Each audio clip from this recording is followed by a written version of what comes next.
केंद्र की नरेंद्र मोदी सरकार ने देश में जातिगत जनगणना करवाने का ऐलान किया है। केंद्र सरकार के इस ऐलान के बाद क्रेडिट लेने की होड़ मची हुई है। एक और कांग्रेस जातिगत जनगणना के ऐलान का पूरा श्रेय राहुल गांधी को दे रही है, तो वहीं दूसरी ओर भाजपा इस दावे को नकार रही है। कांग्रेस नेता सचिन पायलट ने दावा किया है कि जातिगत जनगणना को लेकर सरकार का निर्णय राहुल गांधी के दबाव का नतीजा है। उन्होंने ये भी कहा कि देश ने देख लिया है कि जब कांग्रेस और नेता प्रतिपक्ष कोई फैसला ठान लेते हैं तो केंद्र सरकार को झुकना पड़ता है। राजस्थान के पूर्व डिप्टी सीएम सचिन पायलट ने कहा है कि जातिगत गणना वैज्ञानिक, विस्तृत और पारदर्शी तरीके से की जानी चाहिए, जैसा कि तेलंगाना में किया गया। सचिन पायलट ने कहा कि जातिगत गणना को सतही ढंग से नहीं किया जाना चाहिए। कांग्रेस महासचिव ने लोकसभा में नेता प्रतिपक्ष राहुल गांधी के प्रयासों की तारीफ की।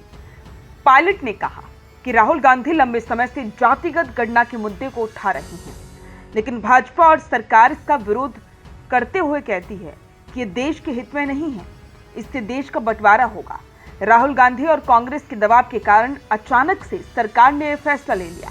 उन्होंने कहा कि पूरा देश गवाह है कि जब कांग्रेस और राहुल गांधी कुछ ठान लेते हैं तो सरकार को वो करना ही पड़ता है। जातिगत जनगणना के ऐलान के बाद सचिन पायलट ने राहुल गांधी की तारीफ करते हुए कहा कि जो लोग पहले राहुल जी का विरोध कर रहे थे, अब उन्हें भी समझ आ गया है कि लोकतंत्र की ताकत सर्वोपरि है।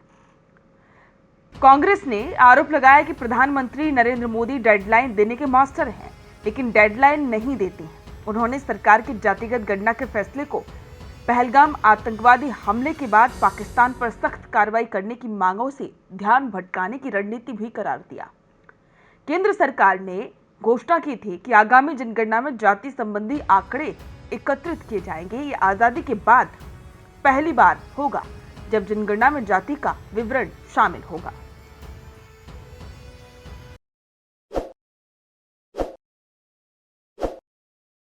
ताज़ा खबरों के लिए विजिट करें द फैक्ट इंडिया की वेबसाइट और डाउनलोड करें द फैक्ट इंडिया ऐप।